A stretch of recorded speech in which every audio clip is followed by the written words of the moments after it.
Assalamualaikum warahmatullahi wabarakatuh. Selamat datang di Danar Pamungkas, berbagi ilmu, berbagi pengalaman. Baik, kita teman-teman kita sudah masuk ke materi keempat dari pembahasan jaringan komputer satu ini. Eh, Jika kita dalam video pertama kita membahas tentang secara umum apa sih jaringan komputer itu, mulai dari definisi, kemudian sejarah perkembangannya seperti apa, sampai manfaatnya. Kemudian di dalam video yang kedua kita membahas tentang klasifikasi jaringan. Kemudian video selanjutnya yaitu video yang ketiga kita membahas tentang topologi jaringan komputer. Dalam video ini kita membahas tentang media transmisi. Ya, kita membahas media transmisi. Nah, poin-poin pembahasan kita dalam video kali ini adalah tentu kita membahas transmisi data dulu, kemudian metode transmisi data itu sendiri. Jadi teman-teman seperti ini. Kalau kita membahas atau berbicara mengenai jaringan komputer, tentu tidak lepas dengan adanya transmisi data. Ya.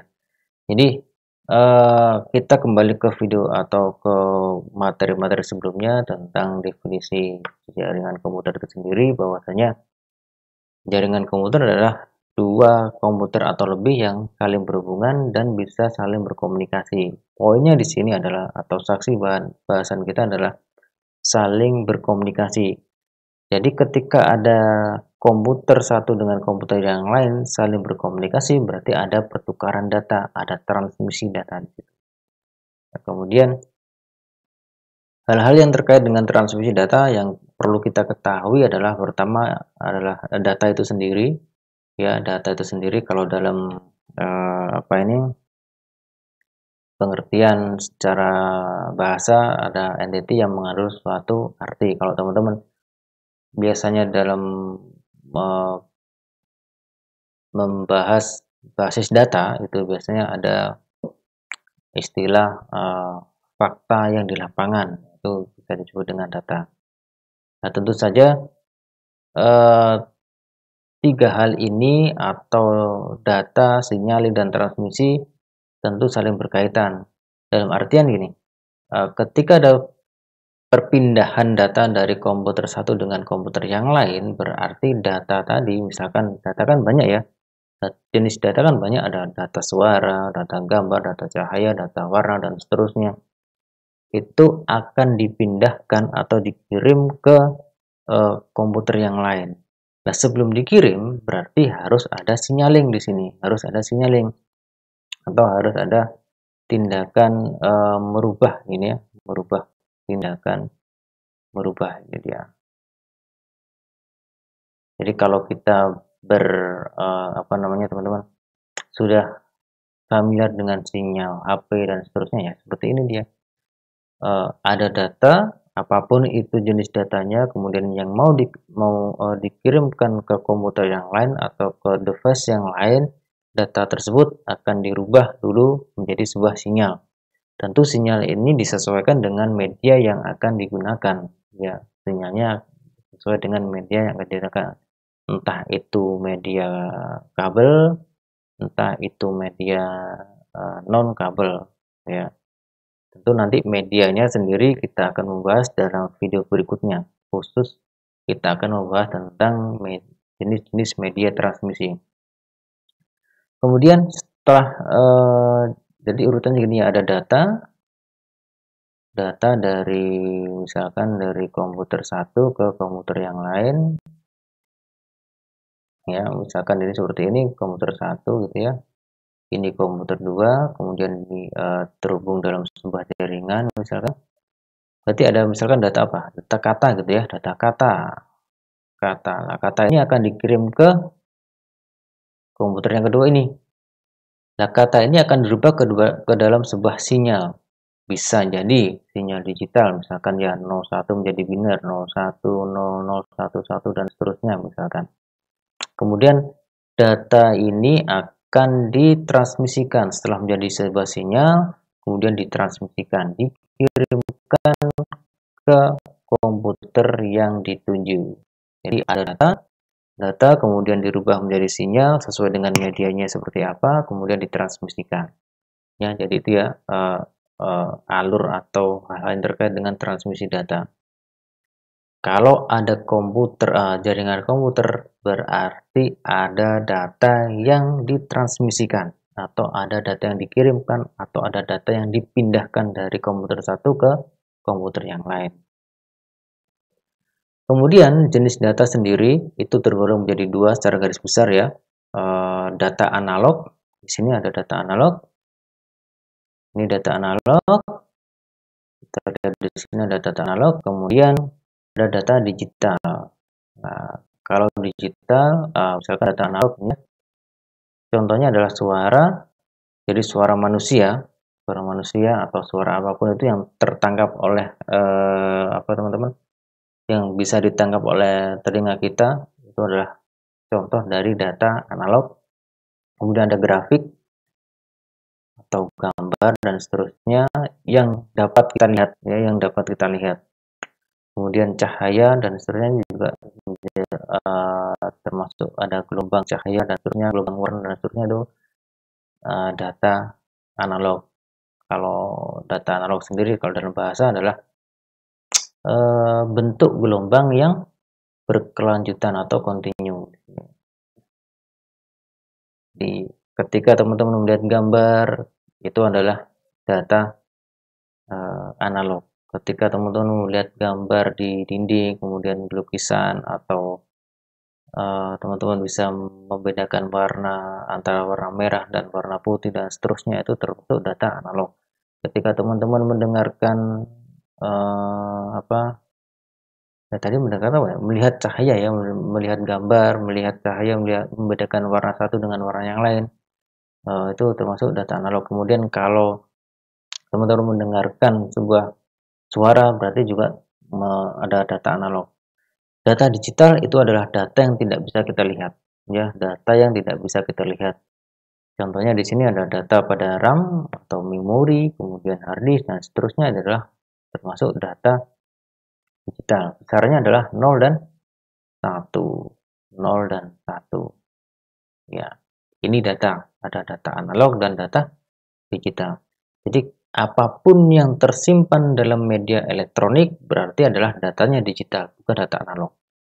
Nah, kemudian ada pertanyaan gini, Pak, katanya kalau data digital itu kita tidak bisa melihat. Ya, memang tidak bisa dilihat. Tapi kok kita bisa melihat gambar di laptop, kemudian kita bisa melihat gambar di HP dan seterusnya, yaitu karena memang ada perubahan data. Jadi yang disimpan, awalnya data digital disimpan dalam HP atau elektronik, kemudian dirubah ke data analog. Misalkan ketika teman-teman melihat video dan seterusnya, yang teman-teman lihat adalah data yang ditampilkan di dalam layar. Ya, di data yang ditampilkan pada layar tersebut sudah dirubah dari data analog dari data digital ke data analog. Jadi memang secara langsung kita tidak bisa melihat data digital, tapi ketika sudah dikonversi, misalkan ke layar HP, ke layar komputer, kalau suara dikonversi ke speaker dan seterusnya, itu bisa kita dengar, kita bisa lihat, itu adalah data analog. Kemudian ada data, ada sinyal. Tadi ya kita menyebutkan dalam awal-awal tadi ada data, ada sinyal. Sinyal juga ada dua jenisnya. Di sini ada sinyal digital, ya, ada sinyal digital. Kemudian ada analog. Jadi kalau digital ada antara 1 dan 0. Kalau analog yang namanya kontinu berarti ada 0, 0,1 sampai ke 1 misalkan. Kemudian 0, min 0,1 dan seterusnya. Jadi analog ada berkelanjutan gitu ya, datanya berkelanjutan 0, kemudian 0,1, 0,2 misalkan sampai ke 1 misalkan ini ya. Kemudian kalau turun berarti jadi min 0,1, kemudian min 0,2 dan seterusnya. Berarti ada berkelanjutan. Beda dengan sinyal digital. Kalau sinyal digital adalah 0 dan 1. Atau kalau diterjemahkan ini adalah on, ini off. Atau kalau iya atau tidak, atau iya yang tidak atau tidak yang ya, terserah seperti apa menyebutkannya ya. Yang penting teman-teman paham. Nah, berbicara mengenai sinyal digital ini, saat ini sudah banyak siaran televisi ya. Siaran televisi broadcasting saat ini sudah beralih dari yang konvensional ke yang digital. Nah, teman-teman bisa yang sudah mempunyai televisi yang punya fitur menangkap sinyal digital ini, teman-teman pasti tahu perbedaannya antara konvensional dan yang digital. Misalkan aja kalau konvensional, misalnya gambar yang kita terima masih ada semut-semutnya gitu ya, ada buruk-buruknya, ada bayang-bayang, kemudian suaranya kadang nggak jelas dan seterusnya, itu masih konvensional. Nah, berbeda dengan digital, kalau digital adalah kalau tidak bagus ya jelek, ya kalau tidak on ya off gitu. Jadi tidak ada yang namanya bayangan, kemudian tidak ada yang suara kresek-kresek dan seterusnya, tidak ada. Karena logikanya adalah 0 dan 1. 1 dan 0. Berbeda dengan yang tadi, berbeda dengan yang sinyal analog. Kenapa sih kalau siaran konvensional kok pasti ada yang burak, ada yang ada nggak jelas tadi ya, ada nggak jelas, kemudian suaranya patah-patah dan seterusnya, karena tadi datanya continue ini tadi datanya continue. Jadi ada kemungkinan antara 0 dan 1 tuh masih ada kemungkinan. Makanya kadang suaranya kresek-kresek, ya kresek-kresek mungkin datanya ada di sini, kondisi data seperti ini, atau data gambarnya berbayang-bayang, ya datanya mungkin posisinya ada di sini nih, bias ini ya, antara 0 dan 1. Nah, itu tadi bicara mengenai sinyal, gitu ya. Kemudian sekarang di sini adalah jenis-jenis transmisi ya. Mohon maaf ini ada salah ketik ya. Ini ditransmisikan.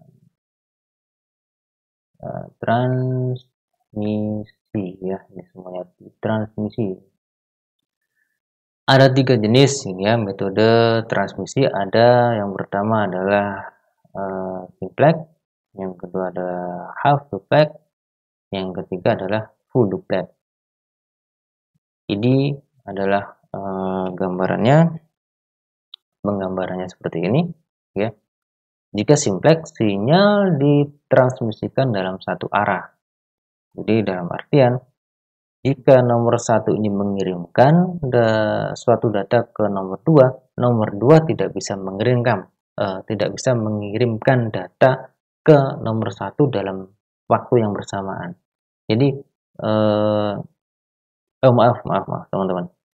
Secara simplex adalah metode sinyal transmisi satu arah. Jadi yang satu ini khusus untuk mengirim, yang nomor 2 ini adalah menerima. Kira-kira apa contohnya teman-teman? Seperti yang sudah saya singgung sebelumnya, contohnya adalah siaran televisi. Televisi kita secara umum ya, bukan yang smart TV dan seterusnya. Televisi secara umum adalah hanya menerima sinyal dari stasiun televisinya, misalkan ya, stasiun televisinya. Mereka memancarkan menggunakan sebuah antena gitu ya. kemudian memancarkan sampai diterima oleh antena kita misalkan. Nah, sinyal ini, jadi kita hanya menerima, tidak bisa televisi kita tidak bisa mengfeedback atau mengirimkan data ke stasiun televisi yang memancarkan sinyal tadi. Ini adalah simplex, hanya satu arah, gitu ya. Hanya satu arah. Kemudian yang kedua adalah half duplex. Di sini dilihat dua arah secara bergantian. Jika yang pertama simplex adalah hanya satu arah, atau dalam artian nomor satu ini hanya bisa mengirimkan dan yang nomor dua ini hanya bisa menerima. Kalau half duplex ini dua-duanya bisa mengirimkan dan juga bisa menerima. Cuman tidak bisa dalam satu waktu yang bersamaan. Jadi harus bergantian, teman-teman. Contohnya apa ya? HT handy talkie ya. Handy talkie HT. HT ini bukan nama organisasi yang sudah dibubarkan ya. Handy talkie kalau nggak salah saya. Handy talkie ya, HT atau ya kalau orang menyebutnya break-breakan gitu ya, break-breakan. Jadi yang satu mencet tombol untuk mengirimkan, yang device yang lain harus tidak boleh mencet tombol untuk mentransmisikan datanya. Jadi yang satu, misalkan yang satu ini kirim data ke yang nomor dua ini, yang nomor dua waiting ya, waiting dalam artian menunggu data. Menunggu data ini berarti statusnya dia tidak kirim data, dia tidak kirim data di sini. Nah, ketika yang satu sudah mengirimkan data, kemudian nomor dua akan membalas, berarti dia akan tekan on untuk transmitternya mengirimkan data. Kemudian ketika mengirimkan data ini, nomor satu atau device yang lain tidak boleh tekan on untuk transmitternya. Ya, paham ya teman-teman ya? Jadi kalau half duplex itu bisa berkomunikasi dua arah tapi harus secara bergantian. Contohnya di talkie tadi. Kemudian kalau full duplex itu dua arah, kemudian secara bersamaan. Nah, ini sangat gampang kalau sekarang kita menggunakan contohnya ya teman-teman telepon menggunakan smartphone, telepon menggunakan HP, kemudian teman-teman menggunakan video call dan seterusnya, itu adalah metode full duplex. Ya, jadi gampang ya teman-teman membedakan antara metode transmisi simplex, half duplex, full duplex. Intinya kalau simplex hanya satu arah, ya. Kalau half duplex dua arah tapi bergantian. Kalau full duplex dua arah bersamaan. Ya, jadi ya, secara gambar sudah insya Allah sudah sangat jelas. Kemudian ada contohnya dari apa nih contohnya ya, telepon ya, telepon, kemudian apa, vid call ya kan, video call, apalagi streaming video conference itu dan seterusnya ya, sama aja ya, video call dan seterusnya. Nah, ini contoh dari full duplex ya. Oke teman-teman, sekian pembahasan kita mengenai transmisi data. Berikutnya insya Allah kita akan membahas tentang jenis-jenis media transmisi. Ya, jenis-jenis media transmisi. Apa saja jenis-jenis media transmisi, insya Allah kita akan bahas di dalam video ke-5 ya, video ke-5. Semoga teman-teman dapat ilmu yang bermanfaat. Ada kurang lebihnya saya mohon maaf. Saya akhiri. Assalamualaikum warahmatullahi wabarakatuh.